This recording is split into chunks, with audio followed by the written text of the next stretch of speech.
Thank you so much for this honor. I really, really fondly cherish this. So, ladies and gentlemen, India is witnessing a stroke epidemic. And the stroke statistics that we have currently are truly, truly staggering. We have one stroke happening every 4 seconds. And you have one stroke death every 4 minutes. And these are the statistics we have in India. If you look at the World Stroke Organization campaign, it's a rule of 6. Every 6 seconds you have a stroke, every 6 minutes there is a stroke death. All of us have 1 in 6 chance of developing a stroke, and there is 1 in 6 chance of having a recurrence of stroke once you had a stroke.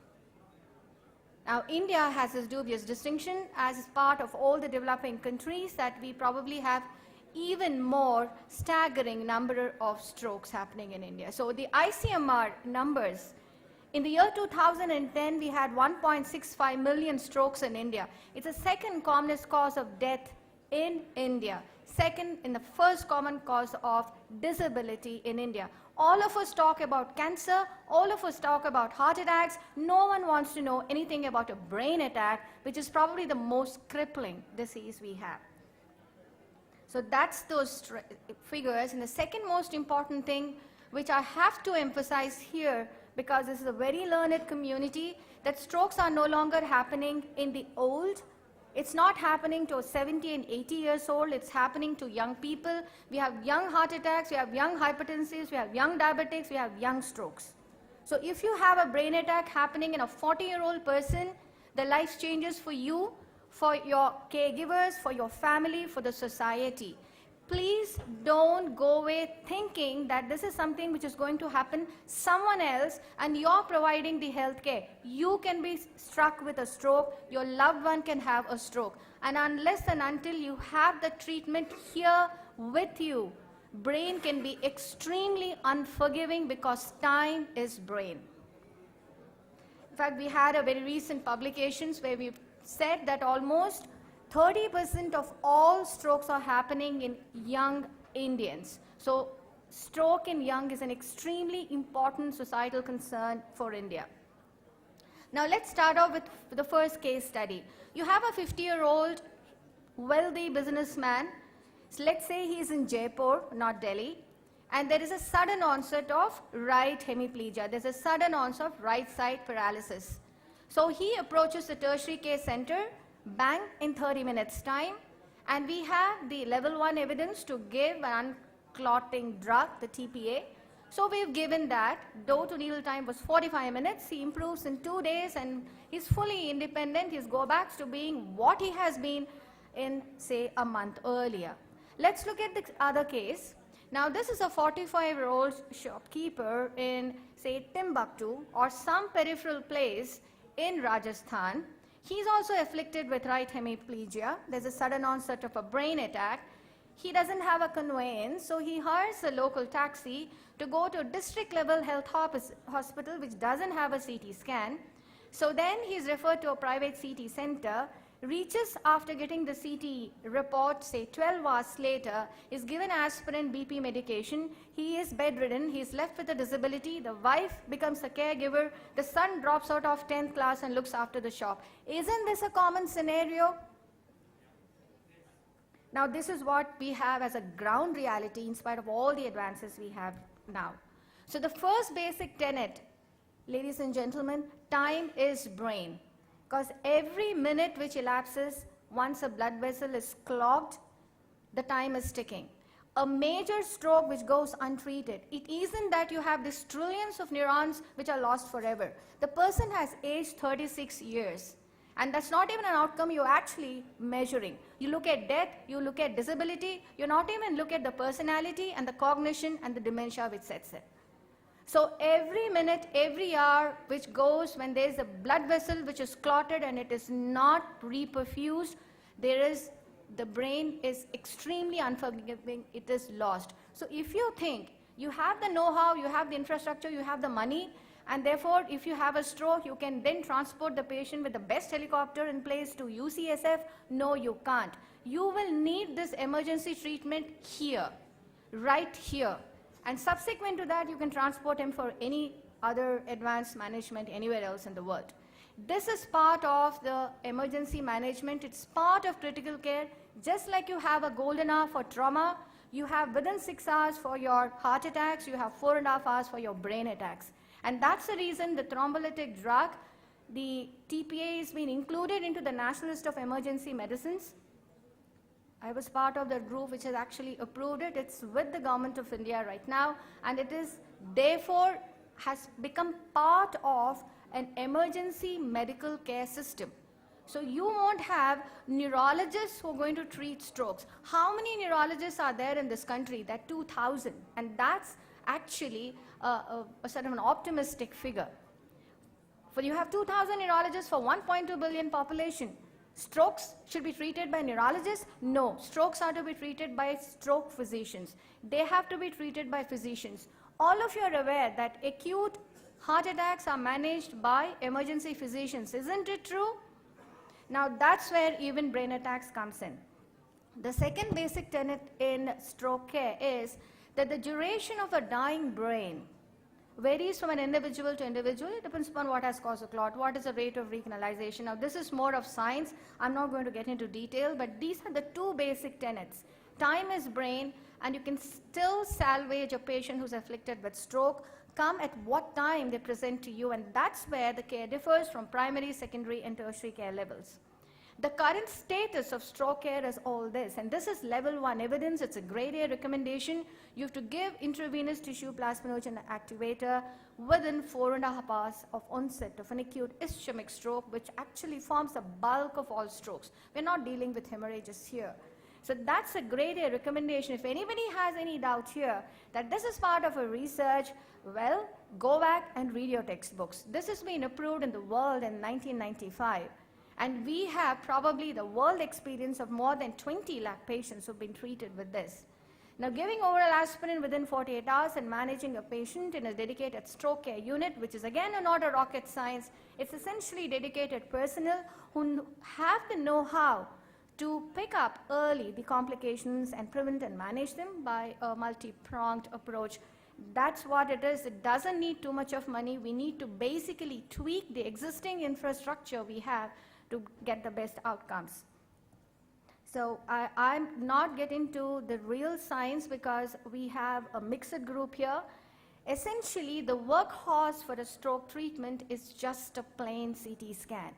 We have a whole lot of advances which have taken place in understanding and management of acute stroke. So we have these humongous advances which we have in neuroimaging, and I think it's actually these advances which sort of changed this attitude of clinicians towards stroke from one of nihilism, kuch bhi nahi ho sakta hai, then there's a hemiplegia, fine, stop smoking, stop drinking, take aspirin, take care of blood pressure, do yoga, meditation, and pray to God. Now we've moved away from that. Who doesn't know this? Everybody knows don't smoke, don't drink, eat good food, do yoga. But still, we are having these NCDs which are growing in numbers. So there's something that we need to do. What's happening right now? And we keep preventing them as a parallel program. And remember, for a stroke program, you don't need to go into very high-end, come on, let's have an MR, let's do stroke imaging on an MR and lose time. The workhorse for a brain attack at a district level hospital is just a plain CT scan, which actually has to show you that there is no bleed. So these are the guidelines, which includes even the Indian stroke guidelines. We are part of the team which have written up the Indian stroke guidelines as well for India, which we're going to revamp in the next couple of months, hopefully. So intravenous TPA is the only FDA-approved treatment for an acute ischemic stroke, which again, I emphasize, India is witnessing an epidemic.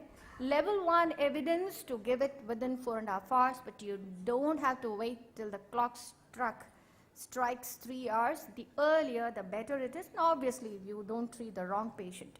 And this carries with it a grade A recommendation. The number needed to treat is a very convenient and informative way of comparing and contrasting different therapeutic regimens. So when you are giving IV TPA, within 3 hours, you give TPA to 7 patients.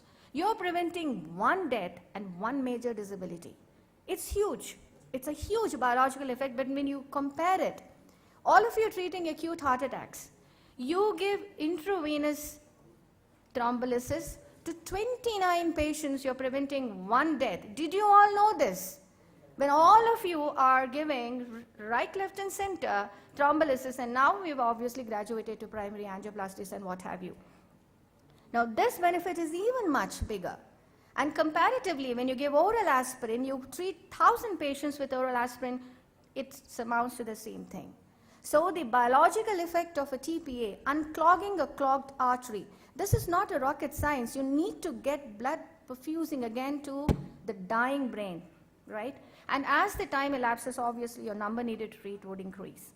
The regimen is very simple. In fact, we give this intravenously. This is a fixed dose. There's some controversy about the dose which is coming up, but then we stick to the rules. At this point of 9.9 milligram per kilogram body weight, you give as an infusion over 1 hour after a bolus. And when you actually look at a protocol, it says that fine, you're looking at sensorium every 15 minutes, check blood pressure every 15 minutes. Essentially what it translates to is don't vanish from the scene once you start intravenous thrombolysis. So at a district level, we've trained a nurse, whoever is in the emergency, the physician and the nurse, to do this. When you actually look at it, it is really, really no big thing. The whole lot of criteria to select a patient for the thrombolysis and acute ischemic stroke, and initial criteria were all huge number, which sort of felt that everybody who's actually coming to you within time was also getting excluded because of the exclusion criteria. So all those things which are marked in red have there's been a relook at the whole thing. People have thought out of the box, and now 2015 guidelines, in fact, none of them are an exclusion. So essentially right now, if you have someone, a 60-year-old man, a 45-year-old man who's come with an acute onset of a hemiplegia, acute onset of a stroke. We'll come to how to recognize a stroke a little later. He has an optimal, you just get the blood pressure, BP should be optimal, get a blood sugar done by a pinprick, the sugar should be optimal. This is done parallelly. He is into the CT scan, CT doesn't show bleed. You can start an intravenous thrombolysis. Monitor the patient by checking the blood pressure. See that he is actually not left alone. That is it. Is that a huge rocket science? Can't this be done by any physician in any emergency? So that's exactly what we have launched in a lot of states. I hope Rajasthan will now get going because we've already done these preliminary things in Rajasthan as well. So the interventions, in fact, in the probably last 5 years, which has changed this landscape of the armamentarium we have in managing an acute stroke, has actually been these 4. You have managing a patient in a stroke care unit, which you don't even do anything. You essentially know the SOPs of managing an acute stroke victim as a critical care patient. Most often we don't, we ignore this. Giving aspirin, hemicraniectomy is a surgical procedure we employ to essentially in what we call as big malignant MCA infarctions when the whole brain, half of the brain is involved. The last one is intravenous thrombolysis. Now when you can ask me how many patients get thrombolized in the world? Well, in the best of stroke centers, it is about 33%. 1 in 3 get thrombolized. But on an average, it's just about 5 to 10%. And in India, it used to be 0.5%, and I believe in the last couple of years it actually has increased. I'm so happy with this, that there is a growing awareness. Now, IV thrombolysis looks glamorous, and I'm not talking about the glamour behind this. The thing is, when you're looking at a public awareness and you tell them, look, this may be stroke sign, you have a fast campaign. So look at the face, arm, speech, time, well, you should recognize a stroke fast, and you have to run to a hospital in time because time is brain. And the person will ask you, fine, I will come in time, and then what will you do for me? If you're going to tell them, I will check your blood pressure, I'll check your blood sugar, I will prevent your deep venous thrombosis, I will prevent aspiration, I'll do the swallowing test, I'll take care of fluid electrolyte balance, I will prevent infections, and I'll give you stroke prophylaxis. You think that sounds impressive? But when you actually tell them, look, there is an injection which given in time can actually change the scenario of a stroke outcome. Now that will actually change. Now in fact, I have had some really higher ups in the even DGHS office who asked me this question. In cardiology, we have this injection which we give in acute heart attacks. Do you have anything like this in an acute brain attack? Now that's the kind of, we are talking of awareness in public. Now I think that a lot of awareness needs to increase amongst our own medical personnel and paramedical personnel. We need to be aware of this. And the other thing I need to tell you is that once this is in place, your entire acute stroke care pathways will be set in place. The moment the person is coming to you in time, recognizes it's not just thrombolysis or giving. A lot of them you may not be able to thrombolyze, but you will have your SOPs in place. The emergency personnel would be tuned to get those SOPs up and running and going.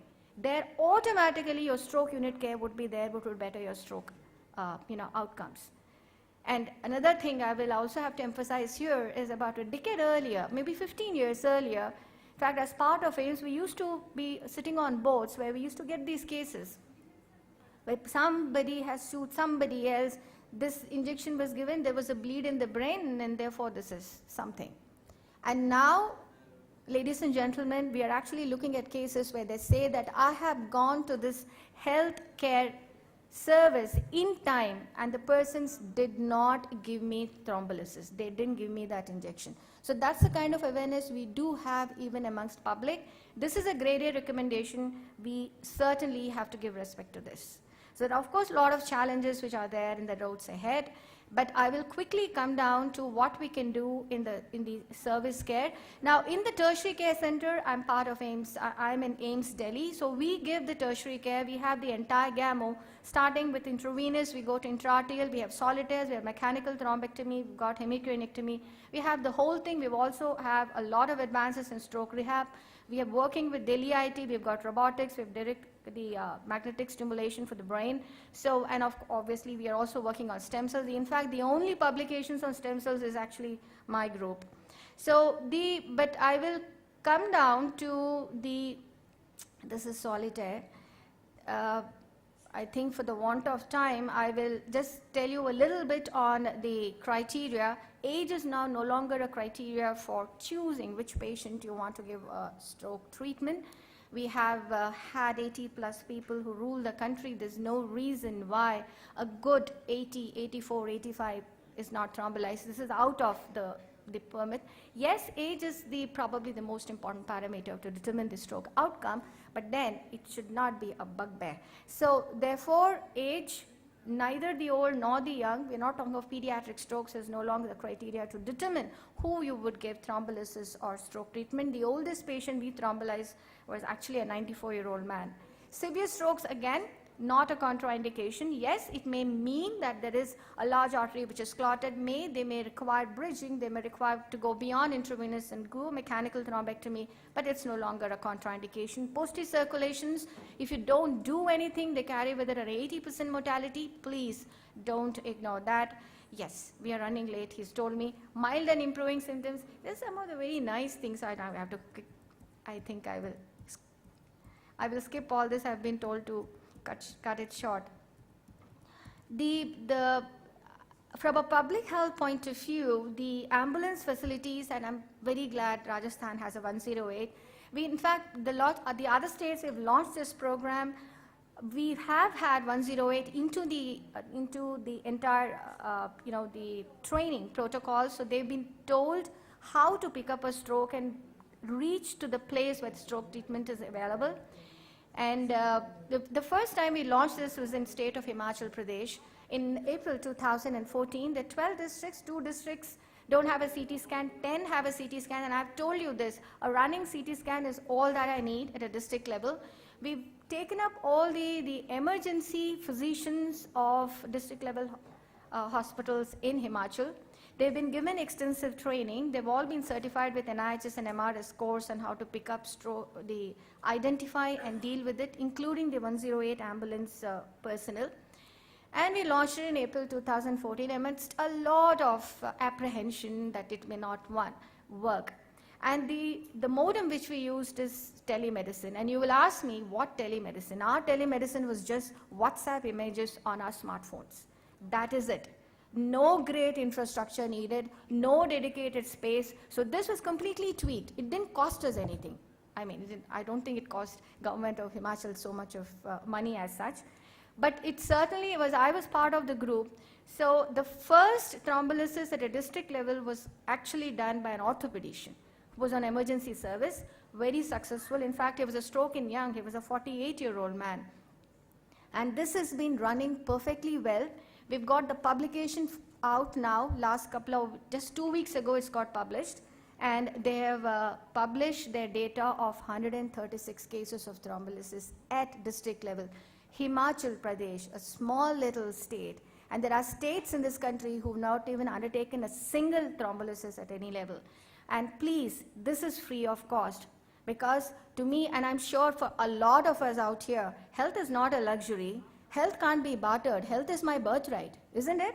I don't have to pay for health, that the haves have a better great tertiary care and the others don't even know how to, approach for something. So this transits across the social and economic and geographic barriers across our country.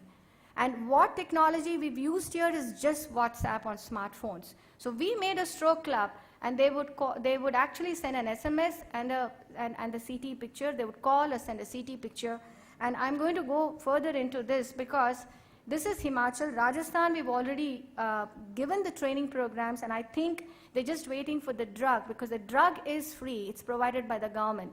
So here, it's nothing like a poor laborer can pick it up, go to district hospital level, and get the acute stroke treatment free of cost. And I think that's a great achievement for this country.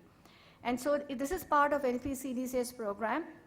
Uttar Pradesh, we've launched, and just 4 days ago, the district hospital in Raebareli, the physicians have been thrombolizing. The last case they thrombolized was a 38-year-old man. 38-year-old man, shopkeeper, they've thrombolized, and the guy is actually normal.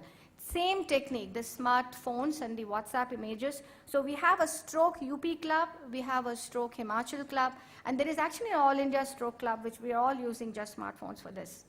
So these are all the training programs we've held in UP, the Rajasthan. And so this is a kind of increase. And again, I'm not talking of a drug usage or the thrombolysis per se. What I'm trying to drive home a point is, yes, this is a grade A recommendation, but setting this in place, so the entire stroke care pathways set in place, including the awareness as such. Now, stroke unit care, now I think these are the components of stroke unit care, I think. Okay, fine. She is going to throw me out of the stage. So the infrastructure in NPCDS, just 30 seconds more. Basically, we can use existing CCUs which have already been a program of NPCDCS. You don't need separate things happening. With the same infrastructure, same cost, you need to just tweak a bit. And what's more important is your SOPs and training programs and somebody who's dedicated to do all this for you. So in fact, the cost of a program we've given, and when I presented this in Uttar Pradesh and they sanctioned it, they were probably thinking in terms of crores, and what I gave them is in a couple of lakhs, and without even, in fact, it was a lot of disappointment when we gave the, costing. So I think I should end here. Like stroke prophylaxis, prevention, and rehab. And the last bit is that we are also trying to incorporate the holistic medicine into it. Now, this is actually the buzzword. So we are integrating the Ayurveda, yoga. I mean, the government is also hugely interested in this. So we're getting this integrative medicine aspect into the rehab, and we've got a lot of programs going. And I think even this can be done at a district level in holistically. So the key messages should be that, we have to give emphasis cancer and coronary artery disease. And when you're preventing something, you're preventing everything in the body. You prevent heart attack, brain attack, you're preventing kidney and cancer, just those lifestyle things. So that remains the same. So preventive programs would be comprehensively, uniformly the same. But when the disease strikes, you have to have this specialized care which needs to be channelized and focused. So we have a lot of existing treatment gaps in India. This is what I've listed out, and this we've already submitted to the government. But I think none of them is unsurmountable. All of them can be done at both primary, and we have these SOPs at what can be done at a primary level, at a district level, and at the tertiary level. I think I will end here. Thank you all.